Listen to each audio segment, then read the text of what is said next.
passa a ser esse eixo que vem para Campinas, né? E hoje ele já está subindo aí para Jaguariúna, para outras cidades aí que estão atraindo, inclusive seguindo o eixo da Anhanguera em direção ao norte do estado, até a região ali de Ribeirão Preto, né? Então, é um dos principais eixos de desenvolvimento. Lógico que a gente tem um outro que liga aqui o Rio de Janeiro, Sorocaba, dentro desses três eixos é um eixo um pouco menos potente, vamos dizer assim, mas de certo Campinas está dentro desse grande eixo de desenvolvimento, e qualquer plano que vai ser desenvolvido para a cidade tem que levar em consideração essa questão, né, porque ela traz impactos, né? O Fernando Cuco aqui já falou da questão um pouco do aeroporto, né, e a questão da importância logística, né, que a gente tem aqui. Isso aqui é só um mapa para mostrar, digamos assim, a divisão administrativa daquilo que é a Implaza, que é a Empresa Metropolitana de Planejamento da Grande São Paulo, que já não é mais só da Grande São Paulo, né, desenvolveu, mostrando então o que seria essa macrometrópole, né? Acho que é importante entender que as relações econômicas entre todos esses entes são muito intensas, né? Elas concentram aí 70% da população do Estado, 80% do PIB do Estado está concentrado nessa região, né? E representa apenas 20% da área do Estado, né? Então é uma concentração bastante grande, né? E Campinas está aí num dos grandes eixos aí, que é justamente o cruzamento aí dessas avenidas aí da Dom Pedro, da Santos Dumont, da Anhanguera, da Bandeirantes, né? Com a questão da logística extremamente facilitada, né? Você tem o aeroporto de Viracopos aqui, você tem um canal direto aqui pela Santos Dumont, pela Dom Pedro em direção ao ao Porto de São Sebastião, né? Que durante muitos anos foi pensado em ter o porto mais desenvolvido em função do calado do canal ali de Ilhabela, né, que é um calado muito profundo, né, então as possibilidades, né, questão de Paulínia e do oleoduto que desce aqui em direção à região de São Sebastião, a ligação aí com o eixo da própria Dutra, e aí com Sena, com São José, com Sorocaba, e a ligação direta com São Paulo. Então isso são questões fundamentais para se considerar, porque elas já trouxeram impactos no passado, né? Dos estudos que eu vi, até um dos grandes eixos de crescimento durante determinada época foi em função do aeroporto de Viracopos, né? E provavelmente agora, se ele for realmente ampliado, né? Está sendo ampliado, ele também, e a questão da logística se tornar mais importante ainda, certamente vai influenciar nos eixos de crescimento da cidade, né? Bom, aí são alguns dados da macrometrópole, que eu já falei, que eu acho que importa essa questão de 70% da população está concentrada nessa área, 80% do PIB. Essa questão que eu falei, condições ímpares de transporte e logística, né? Logicamente que isso precisa ser também aprimorado e melhorado, né? A questão principalmente das ligações regionais aí entre São Paulo e Campinas, por outros modais que não apenas sobre rodas, mas principalmente aí sobre trilhos, e de preferência usando energia elétrica, que tem um impacto menos negativo do que o diesel ou o petróleo, né, as fontes do petróleo. Bom, e aí também alguns dados que são dados importantes para a gente considerar, né? Isso também são levantamentos da Implaza, né? Estão falando um pouco da questão do número de pessoas em assentamentos precários. Esse levantamento da Implaza de 2013 fala que na macrometrópole existe 3,8 milhões de pessoas, sendo que 14%, que dá mais ou menos 500 mil pessoas, morando aí na região metropolitana de Campinas, né? Não necessariamente na cidade de Campinas, mas na região metropolitana. Então isso é um aspecto que deve ser considerado aí na elaboração do plano diretor, né? E aí justamente a Implaza desenvolveu aí um plano de ação para a macrometrópole, e ele define esse corredor norte aqui, por onde passa Campinas, como um corredor de importância logística, visto tudo que a gente falou, né? A ligação fácil com o litoral norte, a presença do aeroporto de Viracopos, a ligação com outros centros regionais, né?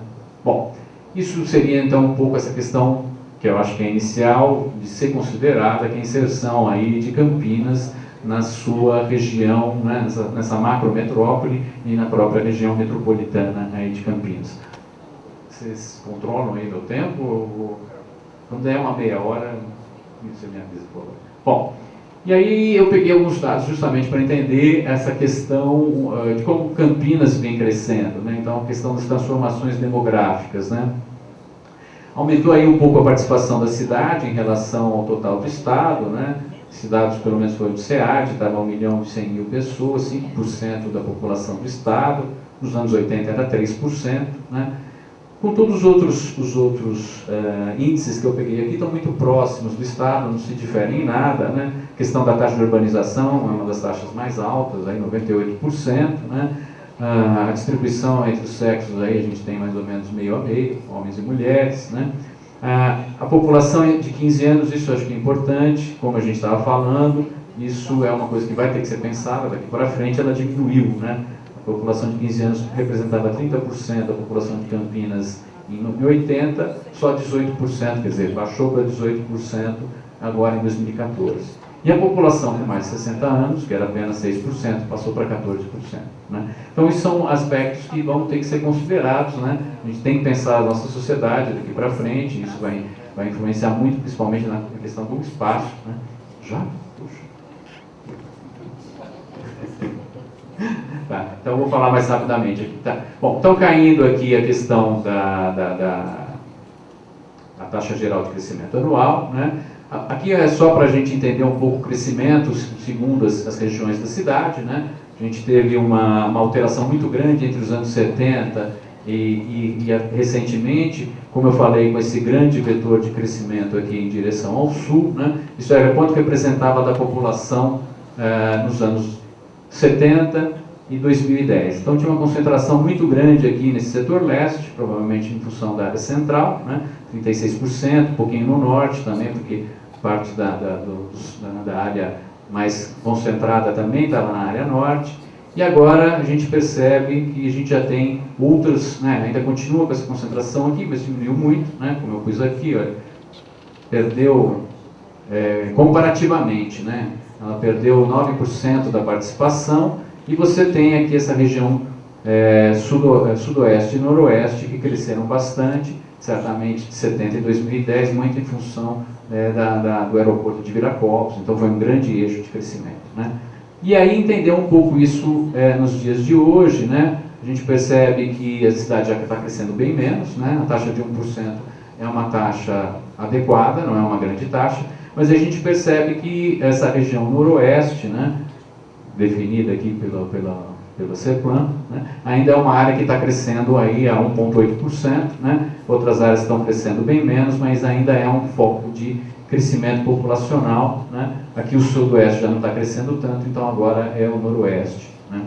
Bom, e aí eu peguei um pouquinho das densidades para entender, logicamente, como a gente tem muita área vazia ainda que não foi ocupada nesses setores, né? E logicamente tem que ser vazias mesmo, né? Que é a região proteção ambiental aqui da cidade, a gente percebe que as densidades ainda são baixas, mas se a gente pega os dados do IBGE, a gente percebe já densidades bem maiores, né?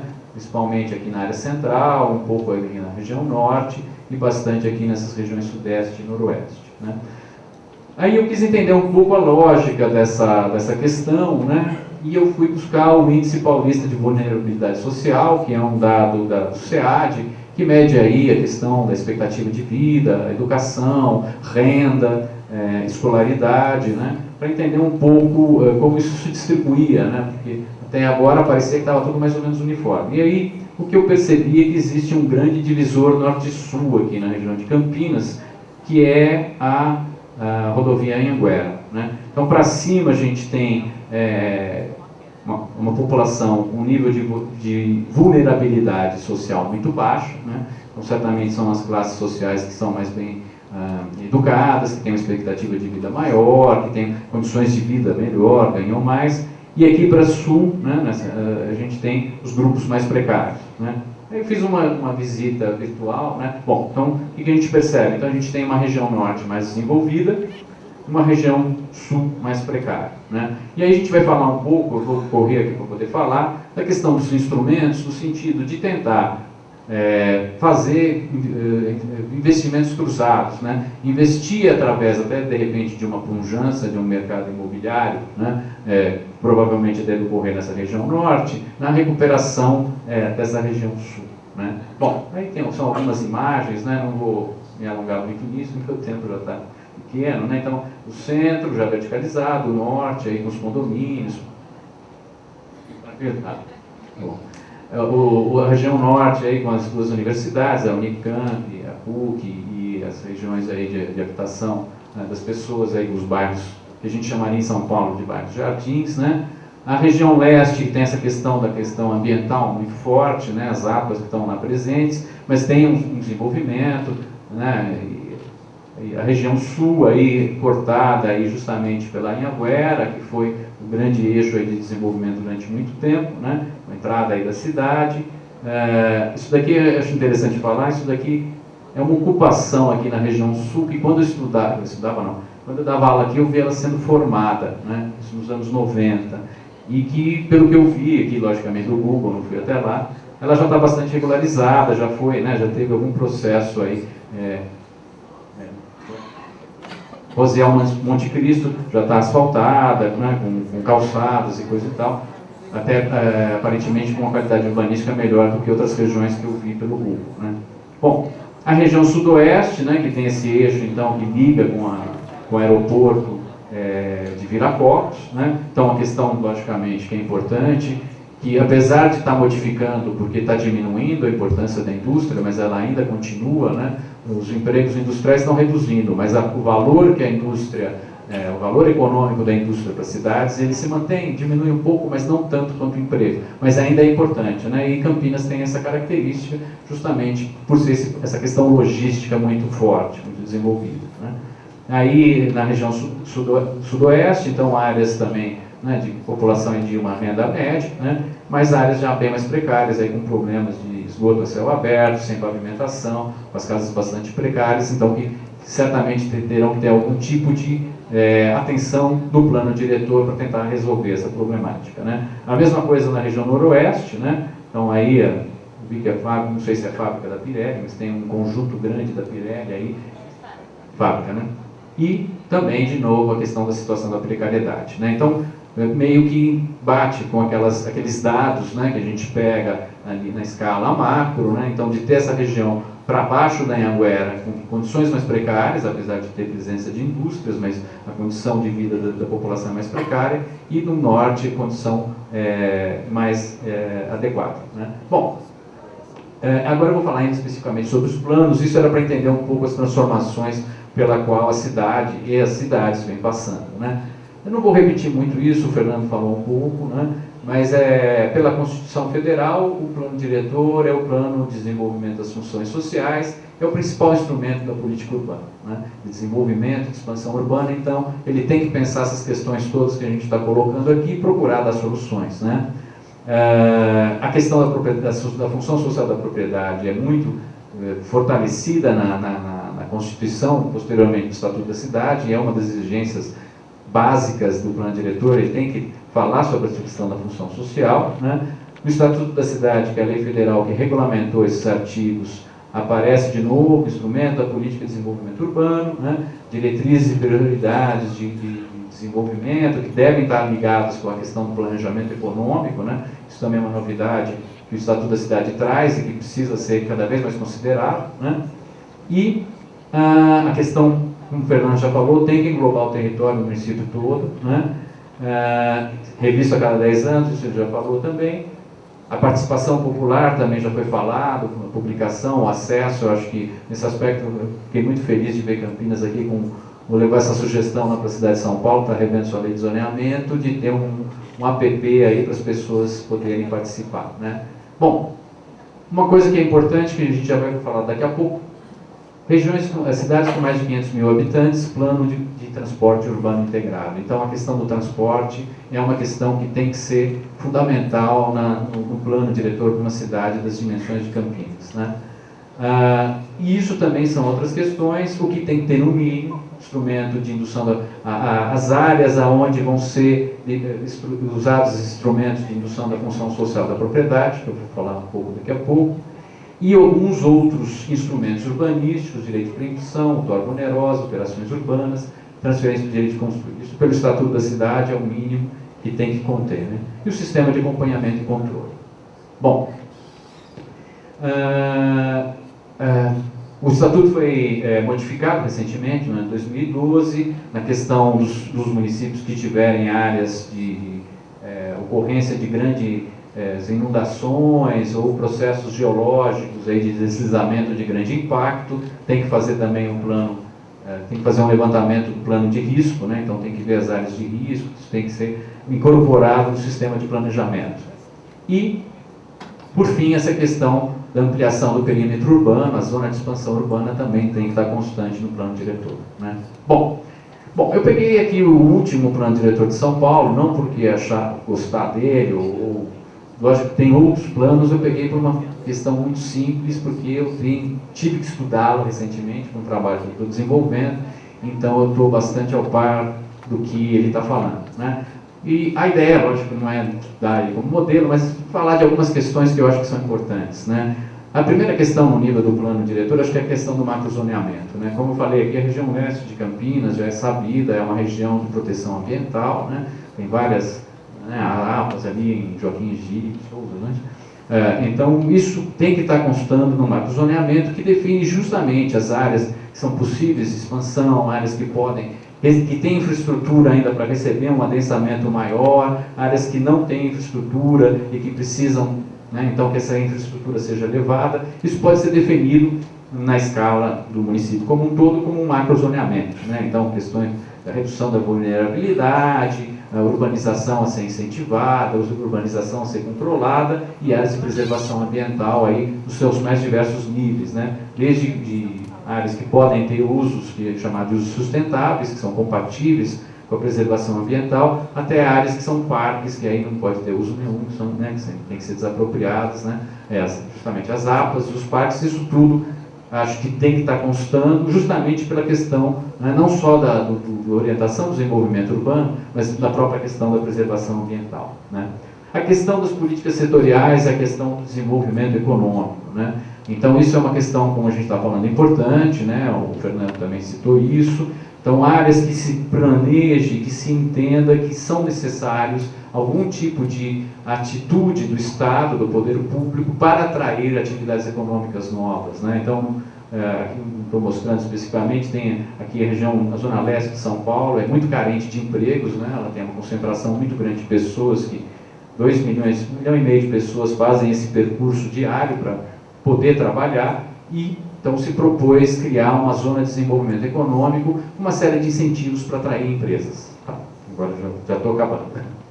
Bom, a questão principal dos planos setoriais é o sistema de transporte, os sistemas de transporte, né? E aí acho que, vinculado com a questão das transformações climáticas, a gente vai ter que trabalhar muito para desenvolver nossos sistemas de transporte coletivo com uma matriz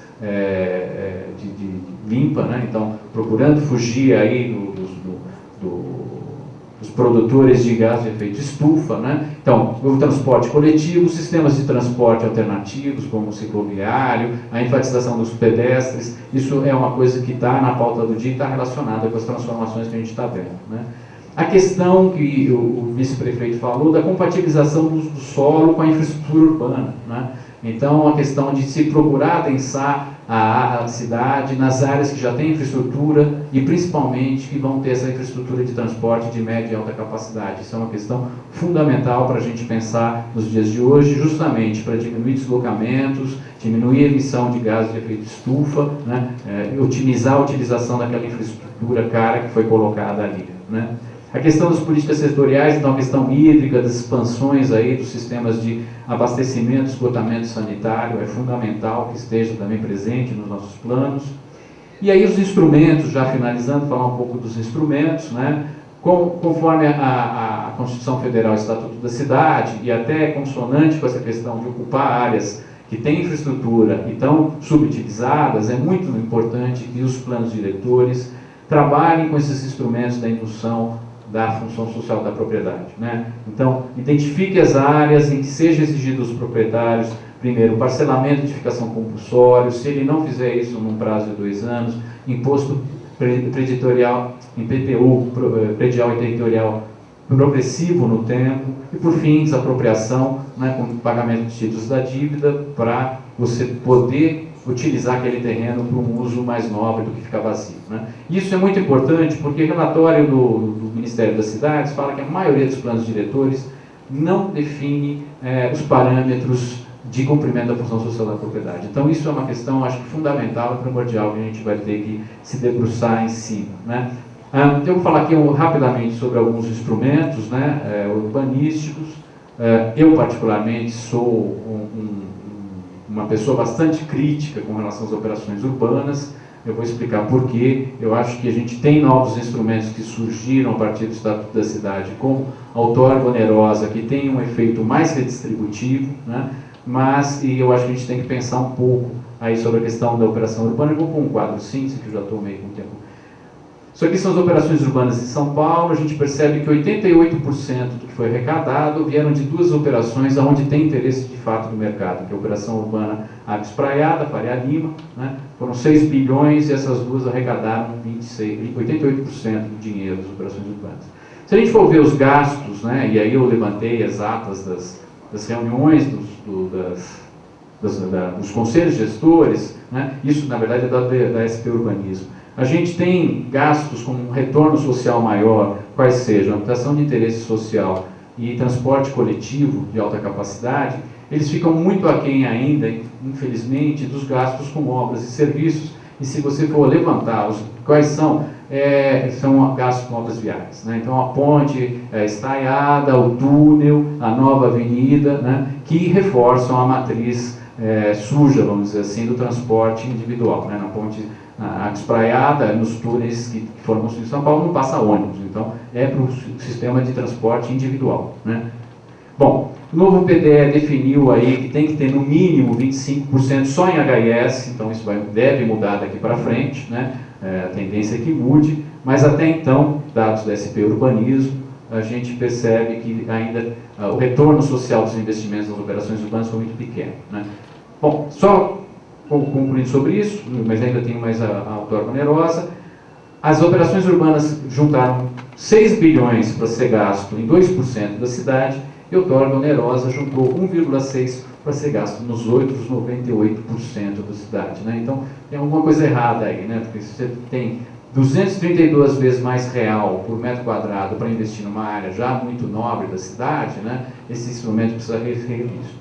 E aí eu vou falar um pouco da outorga, só explicando, é que a operação urbana ela exige, por lei, ela tem que destinar os recursos arrecadados dentro do perímetro dela, né?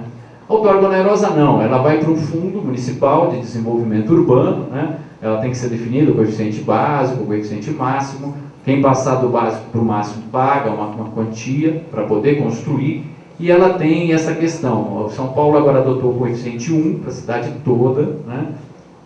Sabia que ia travar aqui porque esse negócio é meio pesado.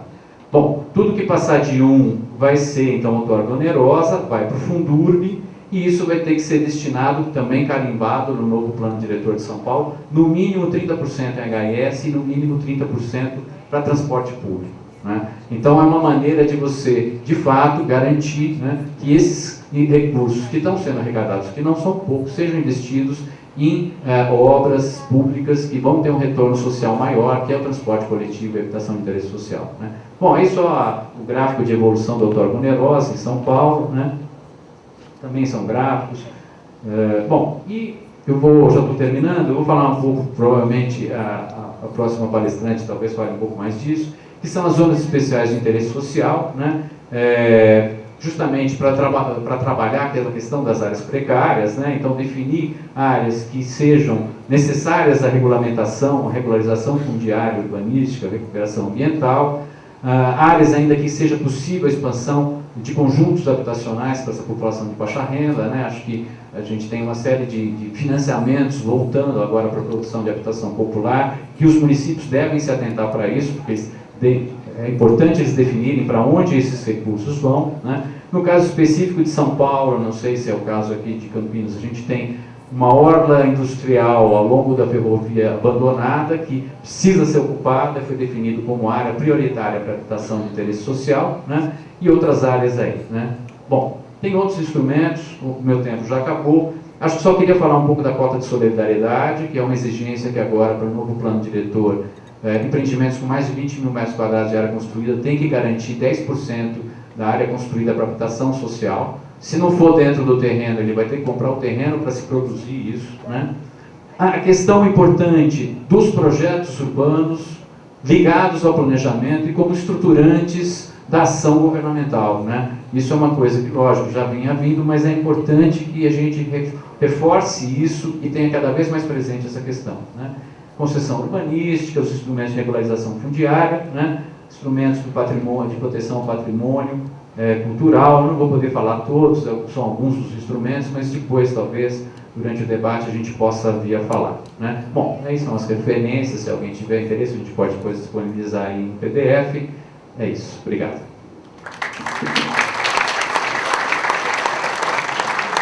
Obrigada, professor. Desculpa o tempo, mas a gente realmente gostaria de passar uma tarde toda aqui, a gente debatendo, até porque todos esses instrumentos do Estatuto da Cidade que exigem dentro de um plano diretor são muitos e vai envolver vários debates para cada um desses temas. Então, vocês, senhores, podem perceber que o nosso caminhar aí é longo, de grandes discussões, que hoje a gente vai... Hoje é o início de muitas que virão e, com certeza, se o senhor aceitar, a gente vai te convidar novamente para a gente voltar à discussão aí desses outros temas. O professor trouxe grandes temas com relação ao processo de transformação econômica, eu acho que isso é importante na sua apresentação, a questão do espraiamento desses serviços e usos que vão justamente de encontro com a questão da mobilidade, então a questão do adensamento, quais são as áreas hoje que a gente vai adensar no município de Campinas, se realmente tem infraestrutura ou não, se tem mobilidade. Antigamente a gente colocava as indústrias nos seus setores industriais e as áreas residenciais fora. Isso hoje a gente vê que cria um impacto na mobilidade, no trânsito. Então hoje os urbanistas, arquitetos, planejadores estão pensando de uma outra forma como que ocupar a cidade e de que forma vai ter esses adensamentos com mesclas de uso. Eu acho que é importante isso na sua fala. E a questão que a gente traz hoje como planejamento, novo plano diretor estratégico, professor, é isso, é regulamentar esses instrumentos, eles serem auto-aplicáveis, e esse é o grande desafio hoje do DEPLAN, da gente ter um novo plano diretor estratégico e aplicável em todos os seus instrumentos. Muito obrigada, viu, pela sua presença. Vamos chamar então a nossa segunda palestrante, Elizabeth. Pode ficar aqui. Elizabeth é professora e doutora da Universidade de Metodista Mackenzie, né, no curso de especialização em Planejamento e Gestão de Cidades, no núcleo da USP Cidades. Desde 2013 é sócia titular do Estúdio 2E Ideias Urbanas, com experiência nacional e internacional entre 2005 e 2012. Foi superintendente da Habitação Popular da Secretaria de Habitação do Estado de São Paulo, onde coordenou a elaboração do Plano Municipal e vários programas habitacionais, com destaque para o Programa de Urbanização de Favelas na cidade de São Paulo em 2012. Recebeu o Prêmio Scroll of Rose da Unihabitat, bem como o Prêmio João Batista Villanova Artigas, pela política habitacional desenvolvida pela Superintendência Habitacional Popular na gestão de 2005 e 2012. Muito obrigada pela sua presença. Bem, boa tarde a todos e, primeiramente, eu gostaria de agradecer o convite para tentar poder contribuir com o desenvolvimento da revisão do Plano de Campinas. E o que eu vou apresentar aqui, eu acho que é uma tentativa de mostrar um aprendizado na construção de uma metodologia para se fazer um plano de habitação. O Plano de Habitação de São Paulo ele foi feito após um plano aprovado, o primeiro plano diretor, né, de 2004. Então, ele foi um aprendizado, uma construção, e eu acho que a gente tem lições que podem interessar a vocês. Eu vou pedir licença, mas eu tenho que falar daquele lado por um problema de... Bem, além de ter trabalhado na questão da habitação, eu trabalhei muitos anos na Secretaria de Planejamento da cidade de São Paulo e participei da elaboração de vários planos diretores. Então, a gente tem alguns aprendizados. Acho que o primeiro é a gente reter essa formação cultural brasileira daqueles planos que eram feitos com a influência do Le Corbusier, e a Carta de Atenas, né, que foi um plano elaborado num navio, dizendo como seriam as cidades brasileiras, as cidades brasileiras nas mundiais, e a nossa Brasília, que é o maior exemplo. A gente ainda se referencia a uma cidade que foi construída no vazio. E isso tem que mudar, porque as nossas cidades, os nossos planos são para as cidades que existem. E quando nós começamos a fazer o plano de habitação, a gente, né, partiu do que o Estatuto da Cidade, que era a grande novidade, né, ele já tem quase 15 anos, e ele garantindo a questão da moradia. Então, a gente imagina que a gente deva obedecer o que é uma lei, que é todos terem direito à moradia. E aí a gente começou a pensar, né? Puxa, o Estatuto da Cidade, ele teve avanços, ele definiu todos esses instrumentos, o professor Eduardo Nobre apresentou aqui, e que o Observatório das Metrópoles e vários observatórios brasileiros mostram que os nossos planos diretores elaborados a partir do Estatuto da Cidade não cumpriram nem 10%, não utilizaram nem 10% de todas essas possibilidades que nós temos à nossa disposição. E a gente, observando as cidades, a gente vê que nós temos alguns fracassos. Então, nós ainda temos quase metade da população brasileira não sendo atendida por sistema de esgoto, 43 milhões sem acesso à água potável, 37 milhões sem acesso ao transporte público e, segundo o IBGE, daqui a pouco a gente vai ver que a coisa não é bem assim, 11 milhões vivendo em algum tipo de assentamento precário com um crescimento assustador da violência urbana. Então, eu acho que na hora que a gente faz os nossos planos, a gente deve pensar nisso. A gente tem, né, acesso aos instrumentos jurídicos, né, a gente conseguiu avançar na gestão democrática da cidade, né, a nossa reunião aqui é uma representação disso, mas a gente ainda precisa avançar na gestão da cidade no sentido de se colocar em prática esses planos, e eu acho que esse é o grande desafio do Brasil contemporâneo. Então, a gente vê como a gente avançou na questão habitacional, tem os conselhos, tem o Sistema Nacional de Habitação, tem o programa Minha Casa Minha Vida, tem a Política Nacional de Saneamento, mas a gente continua basta a gente andar um pouquinho na rua que a gente vê que continua com uma série de questões urbanas não resolvidas e algumas até piorando. E hoje no Brasil, eu imagino que um dos maiores problemas que nós temos é esse último ponto, que é a submissão ao planejamento estratégico corporativo. Então, hoje a gente tem grandes corporações decidindo o futuro das nossas cidades, o que significa que as prefeituras cada vez devem pensar mais no reforço das suas equipes, dos seus times e na sua presença na condução do planejamento das cidades. A gente não pode imaginar, claro que as grandes empresas são importantes para a construção do Brasil, mas não para dar a direção das nossas cidades. Então, muitas das operações urbanas hoje que a gente vê no Porto Rio Maravilha, no Recife, etc. e tal, são operações de sistemas corporativos.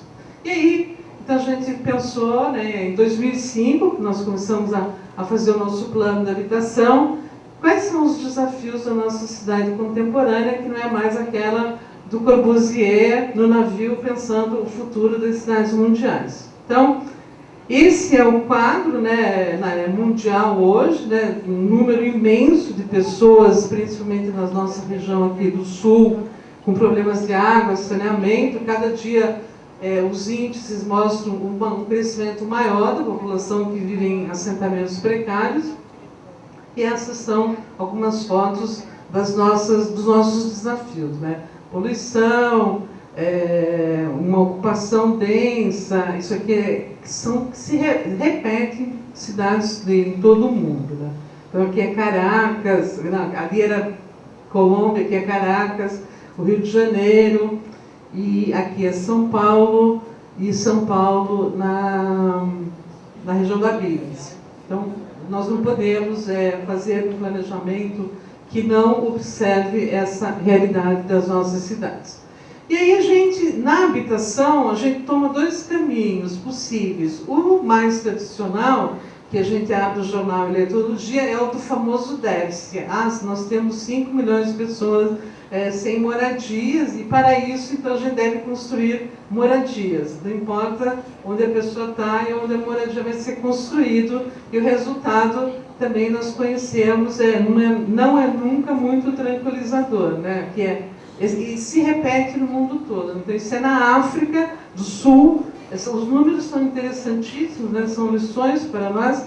A África do Sul construiu 2 milhões de moradias, são em geral a 70 quilômetros da cidade, etc. E tal, e hoje ela tem 1 milhão de moradias vazias. As pessoas voltaram todas a morar nos núcleos precários da cidade. Isso aqui é no México. O México hoje tem 500 mil moradias vazias, e aqui são os nossos programas habitacionais, também não pensados para a cidade contemporânea. E a outra forma que a gente adotou vamos conhecer o problema territorialmente e tentar levar a cidade onde ela não existe, né?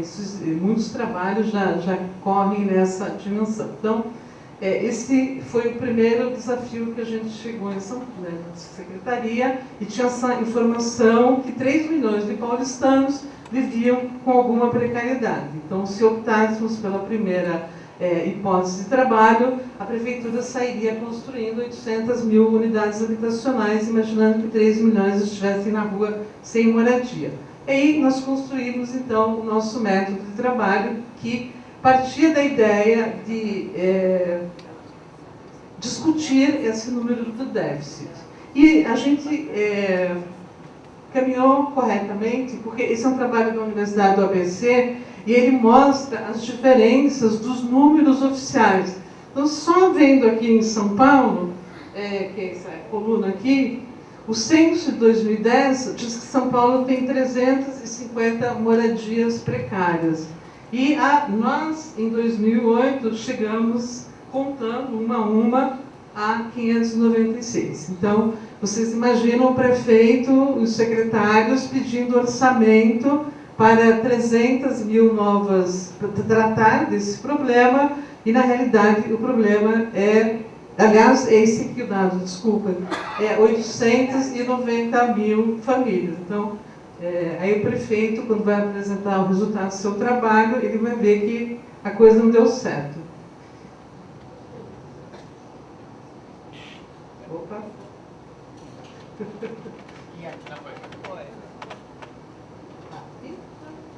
Acabou a pilha. Pode passar. Bem, esse é um levantamento que a gente fez recentemente para Barueri, e aí a coisa fica mais assustadora ainda. Então, o censo em Barueri dizia que 600 famílias moravam de forma precária. E nós cruzamos os dados do cartão familiar que eles têm lá, mais as contas da Sabesp e da Eletropaulo, e o número real são 22 mil pessoas. Então, é uma coisa incrível. Então, esse é o nosso... O que seria importante? Nós construímos um sistema de informações aberto ao público, ali está o endereço, é possível baixar todas as informações. Nesse sistema, nós fizemos a contagem através de desenho de cada uma das moradias nas ortofotos fornecidas pela Sabesp, do número de moradias na área precária. Aqui está um exemplo, né? Um trabalho bem artesanal, mas muito produtivo. E ele também possibilita a leitura da questão de socioeconômica, uma série de dados. E fizemos esse cruzamento com as ligações da Sabesp, porque obviamente a Sabesp, por ser uma companhia que tem a arrecadação importante, em geral, o levantamento dela é muito mais atualizado do que qualquer outro. Aí juntamos os dados que o IPT levantou na cidade de São Paulo, das condições de risco das moradias, né, o feito pelo IPT. Juntamos também o próximo, aqui esses dados nos possibilitou contar o número de moradias que, obviamente, teriam que ser retiradas por condições de risco. Esse estudo foi casado com o estudo que nós fizemos junto com o Banco Mundial das Mudanças Climáticas, né? Então, tendências de alagamento, inundação, em função das possíveis chuvas, não nesse período que está de seca, mas no futuro.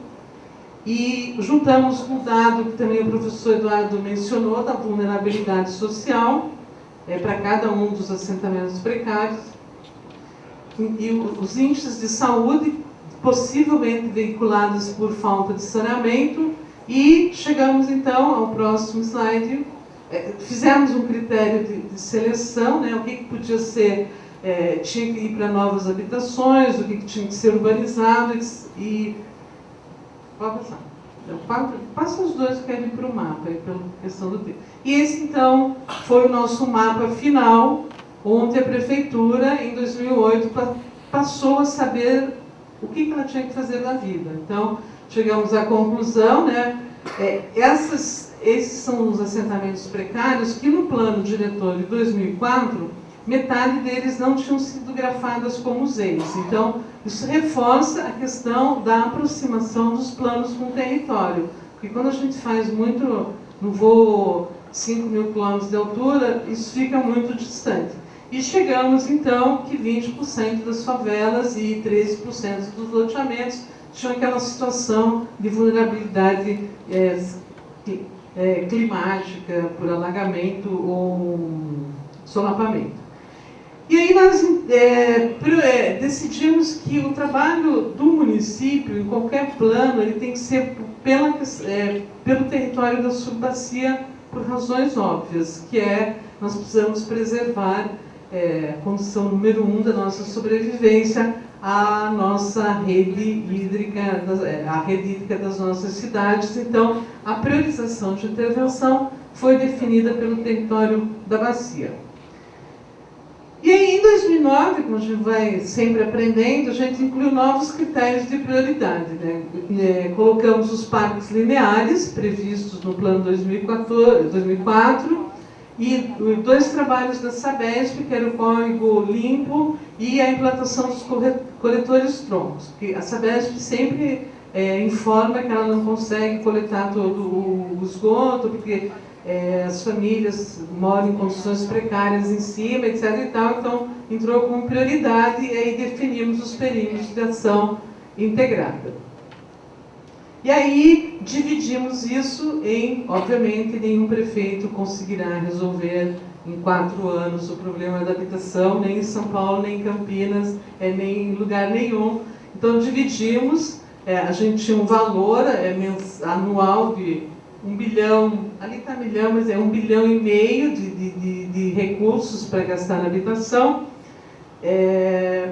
E a gente, então, dividiu em 4 períodos, que é o período do plano de habitação. Ele foi para a Câmara, foi discutido e foi aprovado em primeira instância, e agora o novo plano diretor, ele estabelece que ele já seja revisado. Uma questão muito importante é que eu acho que isso todos os planos, seja de habitação, mobilidade, etc., tal, tem que ter, que são os recursos. Obviamente que às vezes a gente fala, a gente não faz porque não tem dinheiro, etc. Nunca tem dinheiro na prefeitura. Para quem é secretário, todo mundo sabe disso, né? A gente tem que brigar e buscar. Então, o que nós buscamos? Uma parceria com o governo do Estado, né? O governo do Estado sempre é um pouco folgado nessa questão da habitação, e ele sempre faz o que quer, que é construir e dar conjuntos novos aonde ele quer. Então, nós fizemos um convênio com o governo do Estado de ele repassar o dinheiro para a Secretaria da Habitação para o que estava previsto no plano, e isso deu super certo. Aí chegaram depois os fundos federais, né, via PAC e Minha Casa Minha Vida, em 2010, e nós criamos o Fundo de Saneamento, nós aprovamos o plano. O plano de saneamento foi feito junto com o plano de habitação, acho que isso é também fundamental, né, que a gente não trate como, eu acho que o Estatuto da Cidade e o sistema de planejamento, ele tem que ser revisto, porque essa setorialidade que a gente trabalha, ela não é boa, tem que ser integrada, né? Você não pode fazer um plano de saneamento, um plano de habitação, um plano de drenagem, um plano de mobilidade, porque as coisas não acontecem assim nas cidades. Então, nós fizemos o plano de saneamento e cedemos a concessão à Sabesp, que não tinha antes, ela não tinha obrigações com o município, nós criamos o fundo de saneamento. Então, a Sabesp, ela é obrigada anualmente a depositar nesse fundo 7,5% dos seus lucros e 13% dos seus lucros ela deve investir na infraestrutura do município. E o fundo de saneamento, ele era, a princípio, para ser destinado para o tratamento da questão habitacional nos bairros precários. Resolvemos pegar também um pouco desse fundo da outorga onerosa, o Fundo de Desenvolvimento Urbano. Acho que grande parte dele, entre 2008 e 2012, foi usado para